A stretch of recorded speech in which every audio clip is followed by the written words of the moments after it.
Ange Sakaportia est celui qui place ici les armes, le Manula, car se tient en face du palais de Netsa de Kedusha. Sa force est puissante. C'est pourquoi il a été dit quand le dîme est dans le monde, l'assigné à cette porte prend les armes et les met aux portes des synagogues, signifiant à la porte de Malkout. Donc, les méchants qui adhèrent à la Sitra Akra et étant de Hokma de haut en bas et échouent dans le péché, le Manula à la porte de Malkout, perd par lui la lumière de vie. 868, la deuxième porte, où se tient Snagdel, pour recevoir les verdicts, les écrits en qui les verdicts sont écrits. À plusieurs instigateurs de jugement et juges sous lui, se tient pour recevoir ses verdicts. Cet assigné se tient à la deuxième porte. 869, quand il reçoit le verdict de l'assigné Malkiel, à la première porte du troisième palais de Kedusha, il se tient à cette porte et descend à ces sombres portes en bas. L'une est appelée Fausse, le deuxième palais de la Sitra Akra, et l'une est au premier palais de la Sitra Akra, appelé Trou. Ici, plusieurs milliers et dizaines de milliers d'assignés gouvernent le monde pour exécuter le din, et le din dans ce verdict est complété. 870, Angryon est assigné à la troisième porte. Il se tient sur toutes les maladies,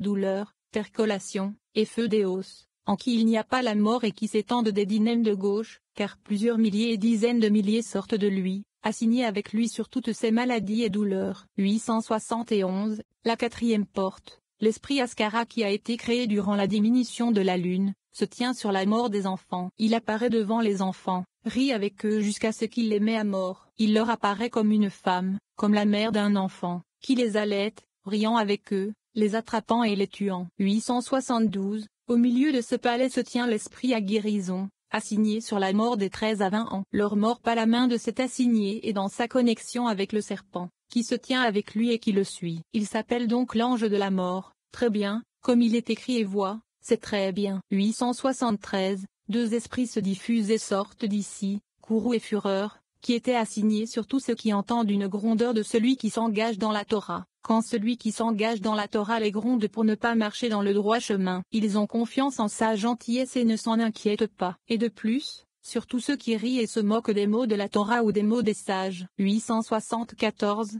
plusieurs milliers et dizaines de milliers sortent de ce Kourou et Fureur, et sont sur ceux qui s'engagent dans la Torah ou dans une mitzvah pour qu'ils soient tristes et ne se réjouissent pas dans la Torah et dans la mitzvah qu'ils pratiquent. Ce sont ces deux que Moïse craignait quand Israël a péché avec le veau et qu'il est descendu de la montagne, comme il est écrit car j'ai eu peur du courroux et de la fureur. 875, il y a un esprit sous ce courroux et fureur, qui se tient sur toutes les mauvaises langues, car quand les gens se réveillent dans la calomnie, ou qu'un homme se réveille dans la calomnie, le mauvais esprit impur, Sakzika, qui est en haut, sur le réveil de la calomnie que les gens ont commencé, se réveille et entre en haut pour causer la mort, la destruction et l'assassinat dans le monde par le réveil de la diffamation. Malheur à ceux qui évoquent ce mauvais côté et ne surveillent pas leur bouche et langue, et ne s'en soucient pas. Ils ne savent pas que le réveil en haut dépend du réveil en bas, pour le meilleur ou pour le pire. 876, quand le réveil de la diffamation se réveille en bas, le serpent incliné élève ses écailles et les érige en les levant. Pour qu'elle soit érigée, il se réveille de la tête aux pieds parce que ses écailles montent et se réveillent, tout son corps se réveille. Ces écailles sont tous ceux qui violent le jugement et la loi de l'extérieur. C'est parce que le serpent et toute la Sitra Akra n'ont une prise que de Malkout de Kedusha, comme il est écrit et ses jambes descendent à la mort. Mais dans l'iniquité de la diffamation, Malkout monte dans Bina, et le serpent s'accroche de Malkout à l'endroit de Bina. C'est parce que comme le diffamateur endommage un homme en qui il n'y a pas de dommage,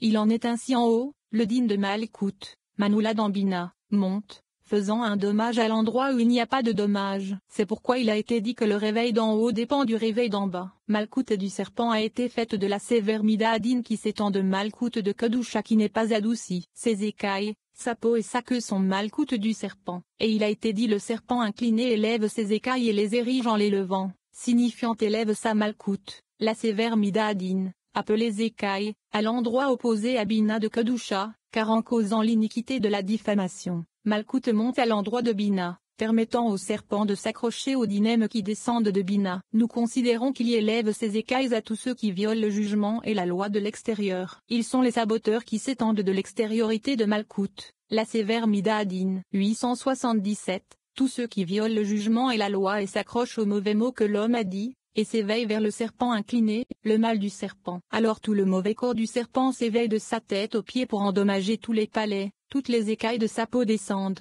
sa peau mue et descend en bas, et le corps sans peau et écailles monte et se réveille pour être le diffamateur en haut. Après que la peau et les écailles du serpent soient montées et se soient accrochées en haut, opposées à Bina, les 10 nems de Malkout, qui sont dans ses écailles et sa peau, furent annulés et sont descendus de lui parce qu'ils n'étaient plus nécessaires. Alors le serpent ôte sa peau, et le reste de son corps devient un diffamateur en haut, opposé à Bina. 878. Bien qu'il y ait un moment établi pour tous les serpents du monde pour enlever leur peau une fois tous les 7 ans, ils l'enlèvent néanmoins uniquement quand la mauvaise langue est éveillée d'en bas. À ce moment, le mauvais serpent se réveille en haut et ôte sa peau et écailles. L'un monte, les autres descendent. Son corps monte opposé à Bina, et sa peau et écailles muent et descendent. La mue de sa peau et écailles sont plus dures pour lui que toute autre chose parce qu'il se sépare de son zivou. Sa peau et écailles sont Malkout du serpent, le conjoint femelle du serpent. Il se sépare de sa Malkout parce que si tout était en connexion avec sa Malkout, la peau et les écailles, qui sont la sévère Midadine, le monde n'aurait pas pu le tolérer. C'est pourquoi il est la correction du monde, et tout est grâce au réveil de la mauvaise langue en bas, car bien qu'il soit la correction du monde, la chose ne se fait pas d'elle-même, mais par l'iniquité de la mauvaise langue. 879. Quand le serpent en bas mue la peau, chacune fait un son qui évoque plusieurs serpents qui se tiennent dans le trou, et tous font des commérages sur le monde, pour évoquer le grand serpent pour cancaner sur le monde. Tout ceci est dû au réveil de la mauvaise langue quand son éveil est en bas. 880. De même, celui qui s'engage dans la Torah, des anges, qui sont appelés la langue sainte s'unissent et évoquent un éveil à l'endroit appelé la langue sainte. C'est une langue de la sainteté en haut. Elle est la ligne médiane,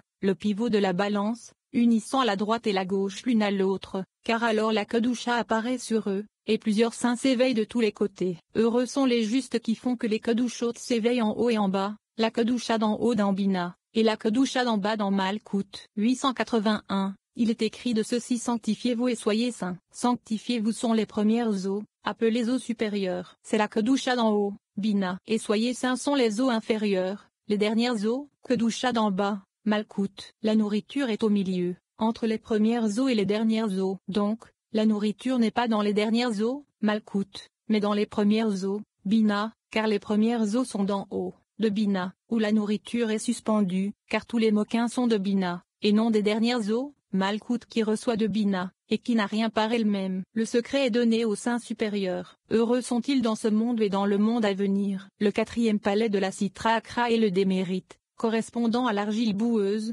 et correspondant à la pierre faisant échouer. 882. Le 4e palais est appelé démérite. C'est l'argile boueuse opposée à un autre nom du mauvais penchant, la pierre faisant échouer. Il est appelé démérite parce que toutes les iniquités du monde sont là, la sentence des iniquités. 883. Quand les gens pêchent, tous les évocateurs de jugement et de loi prennent les iniquités et les mettent dans le palais du démérite et toutes les mitzvot dans le monde. Tous les saints anges assignés au mérite du monde prennent ces mitzvot et les mettent dans le 4e palais de Kedusha appelé Zekou, mérite. Les mitzvot des gens sont là alors que les iniquités sont dans un autre palais, appelé des mérites, et elles sont pesées ensemble au début de l'année car Dieu les a fait opposer l'un à l'autre. Et d'après la décision des mitzvot ou des iniquités, de ce côté ou de l'autre côté, ainsi est le vainqueur. S'il y a plus d'iniquité, la Sitra Akra gagne, s'il y a plus de mitzvot la Kedusha gagne. 884, de ce fait, à Rosh Hashanah, soir du Nouvel An, quand ces deux côtés, mérite et démérite, se réveillent, la vie et la mort dépendent d'eux. Si les mérites décident de ce côté appelé mérite, l'homme est écrit du côté appelé vie. Car ces deux côtés se tiennent en ce jour l'un de ce côté et l'autre de l'autre côté. Si un homme est récompensé et que les mérites gagnent, il est inscrit pour la vie parce que le côté saint appelé mérite s'accroche à lui. Alors la vie s'accroche à lui et dit celui-ci est mien et était mien et cet homme est inscrit pour la vie. 885. Si les iniquités gagnent, l'impur Sitra Akra, qui est appelé démérite et mort s'accroche à lui et dit celui-ci est mien et était mien et alors il est écrit qu'il est sienne. À Rosh Hashanah un homme est écrit pour la vie ou pour la mort. S'il est écrit du côté de Kedusha, il est écrit pour la vie, existe là, et adhère. S'il est écrit dans la Sitra Akra, il existe du côté de Touma, qui est la mort, et adhère. C'est le sens de pour la vie ou la mort car il est tiré soit de ce côté soit de l'autre côté. 886. Tant qu'il se tient du côté de Kedusha, toutes les Kedushot et toutes les puretés adhèrent à lui. Il appelle et le Saint béni soit-il en tiendra compte et écoutera. Il est écrit de lui il m'appellera, et je lui répondrai, je serai avec lui en trouble,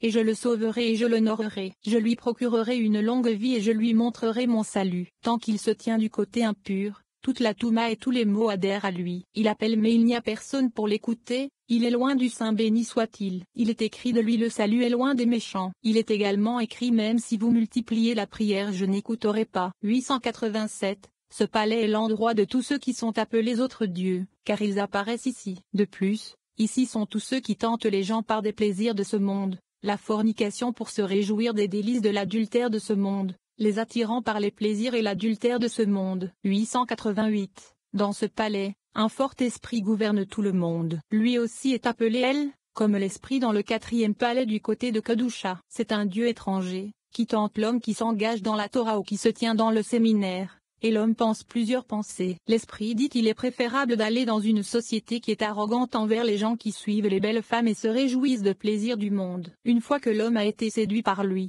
tous les esprits errants vont et le suivent. 889. Plusieurs autres esprits se tiennent sous cet esprit, et tous se salissent dans ce monde-ci et dans ce monde-là. Ces esprits sont appelés excréments bouillants car il est écrit sort, tse, tu lui diras, qui est du mot zoa, excrément, tentant l'homme de sortir du séminaire et de la sainteté pour les plaisirs du monde. Ce sont les degrés qui se tiennent toujours pour salir. 890. Au milieu du palais se trouve un esprit appelé affliction. Un esprit sort de lui appelé l'affliction de la lèpre qui se tient toujours pour salir toutes les mauvaises langues plus qu'elles ne le salissent dans le 3e palais. L'affliction supérieure est assignée à toutes ces tables du Shabbat, car quand le Shabbat commence, et que la table n'a pas été dressée avec les délices du Shabbat comme il se doit, méprisant le Shabbat, cette affliction prend ces tables sur qui il n'y a aucun délice du Shabbat. 891. Et quand l'affliction prend ces tables, tous les instigateurs de jugement et de loi qui se tiennent là commencent et disent il aimait une malédiction et elle vint à lui, il ne désira pas la bénédiction, et elle s'éloigna de lui, et il s'est revêtu d'une malédiction comme d'un habit. Que le créancier mesure tout ce qu'il a et que les étrangers pillent son labeur. Que personne ne soit compatissant avec lui. 892. La nuit de ce Shabbat, quand les tables furent remises au mauvais côté, le mauvais côté impur se renforce et l'homme est remis à l'autre côté. Malheur à celui qui a été enlevé de la Kedusha, le côté de la foi, et a été remis à un autre, le côté impur. C'est pareil pour tous les repas d'un bon jour, jour férié. 893. Dans ce palais, les fils, la vie et la nourriture sont inversés. Ces trois sont empêchés des gens. Dans le 4e saint palais, il n'y a pas de fils, de vie ni de nourriture et ils sont suspendus en haut. Ici ils sont pour le pire, car quand un homme atteint ce palais, il y a la vie ici, pour l'effacer. Et il y a des fils ici, quand ils sont petits, car d'ici l'esprit sort pour être assigné pour les calomnier. Ici se trouve la nourriture, pour être prise de l'homme. Tout est pour le pire, et tous sont suspendus dans le démérite, dans les iniquités. C'est pourquoi ce palais est appelé démérite. 894. De là, un esprit impur sort, Ariria, avec plusieurs milliers et dizaines de milliers avec lui. Ils sont tous appelés ceux qui maudissent le jour. Cet esprit et tous ceux qui sont avec lui, se tiennent tous pour prendre ce mot qu'un homme a maudit lui-même dans sa colère, et ils évoquent le serpent appelé Léviathan, le serpent incliné, pour amener et évoquer les malédictions sur le monde. 895. Ceux qui maudissent le jour gouvernent ceux qui sont calmes et les heures du jour, ils s'appellent donc ceux qui maudissent le jour. Ils prennent ces mots que l'homme a maudit lui-même, en colère ou en serment et avec ce mot évoquent le serpent incline, qui est appelé Léviathan, pour le positionner afin qu'il abîme le monde. C'est pourquoi dans sa détresse Job a maudit son jour et non son corps, pour qu'il ne s'accroche pas à ces mots, car il est tout d'abord écrit et il maudit son jour et ensuite il est écrit que ceux qui maudissent le jour le maudissent. Le 5e palais de la Sitra Akra Sheol correspondant au nom incirconcis 896, le 5e palais est appelé Sheol, correspondant au nom du mauvais penchant, qui est appelé incirconcis, qui concerne le prépuce. Il y a une porte dans ce palais, et un assigné à elle, assigné pour toujours évoquer la calomnie contre le monde. Cet esprit est appelé aversion, car le nom de la porte est aversion, comme il est écrit je placerai de l'aversion entre toi et la femme. 897. Un esprit se tient dans ce palais, gouvernant tout. Il est appelé Shoded, voleur, comme il est écrit vol et destruction. Il vole dans les hautes montagnes, entre les rochers et les montagnes. Tous les voleurs qui détruisent avec les ruines s'usent de ce palais et d'ici émergeant tous ceux qui tuent avec des épées et des lances, et suivent l'épée flamboyante virevoltante pour tout détruire. 898. L'esprit, le vol, sort de cet esprit. Quand la famine gouverne dans le monde, l'esprit du vol est présent et un autre esprit partage avec lui, appelé famine. Il marche dans le monde et se tiennent en face des gens, comme il est écrit tu riras du vol et de la famine. Il calomnie les gens et vole tout. Après que le vol marche dans les hautes montagnes, volant, détruisant et effaçant tout, il revient et vole les gens et il meurt de faiblesse dont il les a affaiblis, et lorsque les gens mangent ils ne sont pas repus parce qu'ils gouvernent dans le monde.